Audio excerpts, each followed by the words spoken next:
എന്നെ ആർക്കെങ്കിലും ഇഷ്ടമുണ്ടോ എന്ന് ചോദിച്ചാൽ ഉത്തരം കിട്ടുന്നത് ഇല്ല എന്നായിരിക്കും.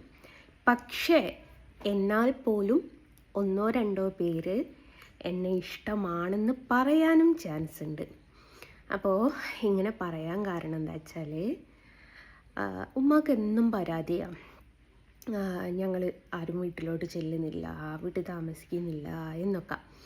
അപ്പോൾ സ്കൂളൊക്കെ തുറക്കാനായില്ലേ, അപ്പോൾ ഇനിയിപ്പം സ്കൂളായി, ഹോംവർക്കുകളായി, ട്യൂഷനായി, അതായി ഇതായി ഒക്കെ തിരക്കിലേക്ക് പോവുക ചെയ്യുന്നത്. അപ്പോൾ 2 ദിവസം പൂനൂർ പോയി സ്റ്റേ ചെയ്യാമെന്ന് കരുതി. അപ്പോൾ അതിന് ഒന്നെങ്കിൽ ഇന്ന് രാത്രിയോ നാളെ രാവിലെയോ ആയിട്ട് പൂനൂരിലേക്ക് പോവുകയാണ് തീരുമാനിച്ചിട്ടുണ്ട്. അപ്പം ആശാത്തിയുടെ പരാതി ഒന്ന് തീർത്തേക്കാം.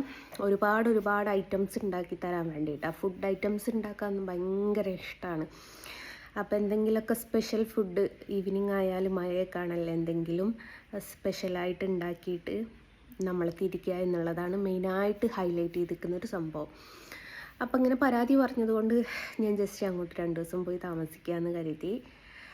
അപ്പോൾ അവിടെ പോയാൽ എന്താ വെച്ചാൽ നെറ്റ് ഉണ്ടാവില്ല. ഇവിടെ വൈഫൈ ഉണ്ട്. എൻ്റെ ഫോണ് ഐഫോൺ ആയതുകൊണ്ട് നിസ്സാര ഇതൊന്നും പോരാ, നല്ല റേഞ്ച് വേണം. നിങ്ങൾക്കൊക്കെ അറിയാവുന്നൊരു സംഭവമാണെന്ന് വിശ്വസിക്കുന്നു. അപ്പം എൻ്റെ നാടെന്ന് വെച്ചാൽ മലയോര മേഖലയാണ്. അവിടെയൊക്കെ റേഞ്ചിന് വളരെയധികം ക്ഷാമമുള്ളൊരു സംഭവം. അപ്പം ഞാൻ വിചാരിച്ചു 3GB നെറ്റ് കയറ്റാമെന്ന് കരുതി. പിന്നെ ഒരു 1GB എങ്ങാണ്ട് ഫോണിൽ ഡെയിലി കിട്ടുന്നതുകൊണ്ട്. അപ്പോൾ അതൊക്കെ വെച്ചിട്ട് അഡ്ജസ്റ്റ് ചെയ്യാമെന്ന് വിചാരിക്കുന്നു. യൂട്യൂബിന് എത്രത്തോളം വേണം, ഒന്നാമത് എൻ്റെ ഫോൺ അതായതുകൊണ്ട്. ആൻഡ്രോയിഡ് ആണെങ്കിൽ നമുക്ക് എന്തെങ്കിലും അഡ്ജസ്റ്റ് ചെയ്യാം, പക്ഷേ ഐഫോണിന് അങ്ങനെയല്ലല്ലോ, തള്ളല്ല കേട്ടോ, ഇനിയിപ്പോൾ തള്ളലാന്ന് പറയണ്ട. ഐഫോണിൻ്റെ ഏറ്റവും വലിയൊരു പ്രത്യേകത എന്ന് വെച്ചാൽ എവിടെയെങ്കിലും റേഞ്ചോ നെറ്റോ കിട്ടുന്നില്ല വെച്ചാൽ അത് മാക്സിമം വലിച്ചെടുക്കാൻ ശ്രമിക്കും, പക്ഷെ അതോടുകൂടെ നമ്മുടെ ചാർജും ഇതാന്ന് പറഞ്ഞാൽ തീരും. അപ്പോൾ നിങ്ങൾക്കറിയാമെന്ന് വിചാരിക്കുന്നു. അപ്പോൾ അങ്ങോട്ട് പോവുകയാണ്.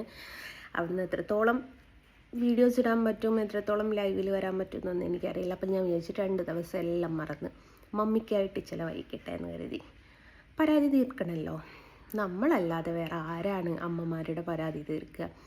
അപ്പം മോൾ ഓൾറെഡി എൻ്റെ സിസ്റ്ററുടെ വീട്ടിലാണ്, അപ്പോൾ അവൾക്കും പരാതിയാണ്, അവിടേക്കും ചെന്നില്ല.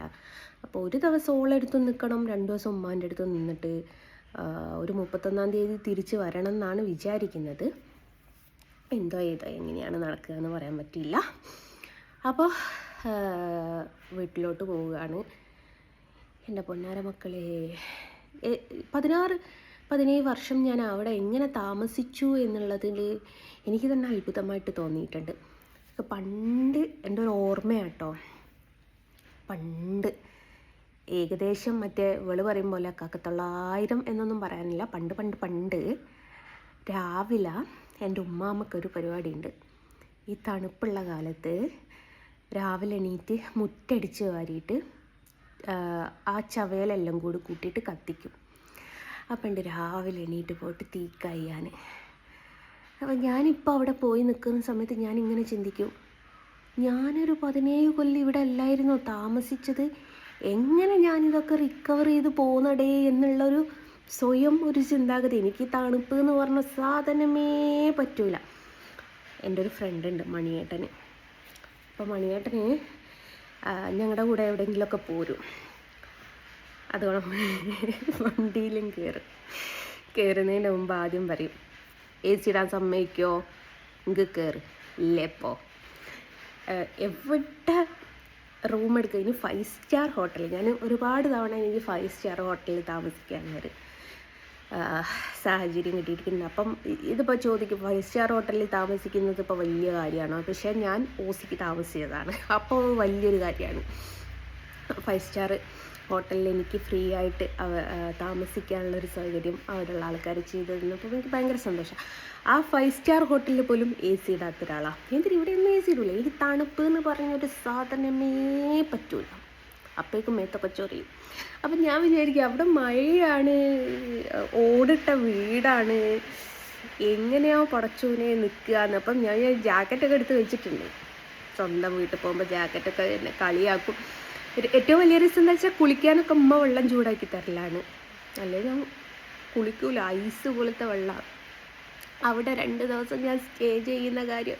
ഇവിടെ ദേ പുറമെ നല്ല മഴയാണ്, പക്ഷേ ഇവിടെ ഞാൻ ചൂടെടുത്ത് നിൽക്കുകയാണ്. അങ്ങനത്തെ ഒരു സാഹചര്യത്തിലാണ് ഞാൻ നിൽക്കുന്നത്. അപ്പോൾ വീട്ടിൽ പോയിട്ട് 2 ദിവസം താമസിക്കുക എന്ന് പറയുന്നത് ഗൈസ് പറ്റുന്ന കേസൊന്നുമല്ല. പക്ഷേ അവരുടെ പരാതി തീർക്കുക.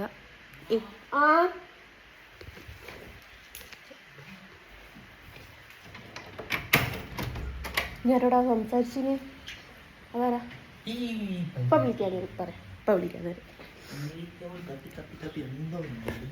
ആ അമ്മ വീഡിയോ ചെയ്യാം. ഒരു മിനിറ്റ്. അപ്പോൾ മോന് ഞാൻ ബാങ്ക് പറഞ്ഞയച്ചതായിരുന്നു. DTDC കൊടുത്തോ മോനെ?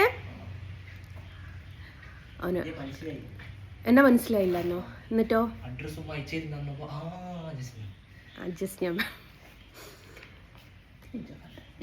അതെന്താ സംഭവം എന്നറിയോ ഗൈസ്? ഞാൻ വീഡിയോ ചെയ്തുകൊണ്ടിരിക്കുന്ന സമയത്ത് മോൻ വന്നതാണ്.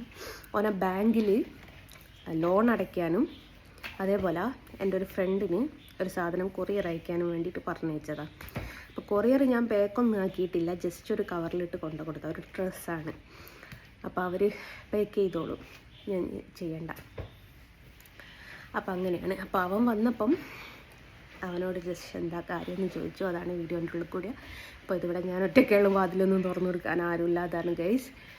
അപ്പോൾ നമ്മൾ പറഞ്ഞു വന്നത് തണുപ്പ്. അപ്പോൾ ജാക്കറ്റും കാര്യങ്ങളൊക്കെ ഞാൻ എടുത്ത് വെച്ചിട്ടുണ്ട്. ഉമ്മാടെയും വാപ്പാടെയും പരാതി തീർക്കാമെന്ന് വിചാരിച്ചു. എനിക്ക് അവിടെ ഉള്ളൊരു പരിപാടിയാണ്. അവിടെ എത്തിയാൽ നട്ടപ്പാതിരിക്ക് വാപ്പാനെയും കൂട്ടി ചായ കുടിക്കാൻ പോകുക. അങ്ങനത്തെ കുറച്ച് കുസൃതിത്തരമായിട്ടുള്ള സംഭവങ്ങളൊക്കെ എനിക്കുണ്ട്.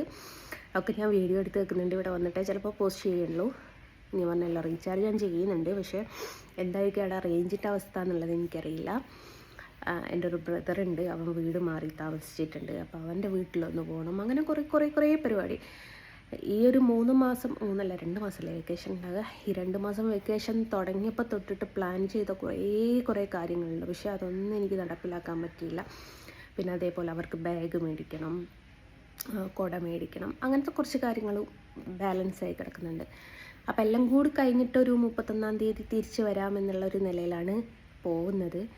അപ്പോൾ ഇന്ന് നൈറ്റ് പോവുമോ നാളെ മോർണിംഗ് പോവുമോ എന്നുള്ളത് അരുൺ ഇവിടെ വന്നിട്ടേ അറിയുള്ളൂ. അപ്പോൾ അരുണിനെ അപ്പം നമുക്ക് കൊണ്ടുപോകാണ്ടിരിക്കാൻ പറ്റൂലല്ലോ അല്ലേ? ഇനി അതിന് കമൻറ്റ് ഇട്ടോളി കേട്ടോ. അപ്പം അങ്ങനെയാണ്. അവനും 2-3 ദിവസം വണ്ടിയിൽ നിന്നൊക്കെ ലീവ് എടുത്തിട്ടുണ്ട്. ഇങ്ങോട്ട് തന്നെ ഉമ്മാൻ്റെ പരാതി തീർക്കുക, അതല്ലേ നമുക്കിപ്പോൾ വേണ്ടതെന്ന് തന്നെ. അപ്പോൾ എന്നിട്ട് അങ്ങോട്ട് കയറാൻ വേണ്ടിയിട്ട് നോക്കുകയാണ്. ഞാൻ പറഞ്ഞല്ലോ ഒരു ഫങ്ഷൻ വരാനുണ്ട്, പിന്നെ അതിൻ്റെ കുറച്ച് സാധനങ്ങളൊക്കെ മേടിക്കാനുണ്ട്, അതൊക്കെ ചെയ്യണം. അങ്ങനെ കുറേ പരിപാടികളുണ്ട്. ഏതായാലും സിസ്റ്ററുടെ വീട്ടിലേക്ക് പോകണം. ഞാൻ സിനുവിനോട് പറഞ്ഞിട്ടുണ്ട്, സിനു നീയും വരണം കേട്ടോ എന്ന്, ഒരു തമാശക്ക്. അങ്ങനെയാണ്. അപ്പം വീഡിയോസും ലൈവൊന്നും കണ്ടിട്ടില്ലെങ്കിൽ ആരും ഭയപ്പെടേണ്ട, ഞാൻ ചത്തൊന്നും പോയിട്ടില്ല എന്നുള്ളത് കൂട്ടുക. 31-ാം തീയതി ലൈവിൽ വരുന്നതാണ്. അപ്പം ബൈ.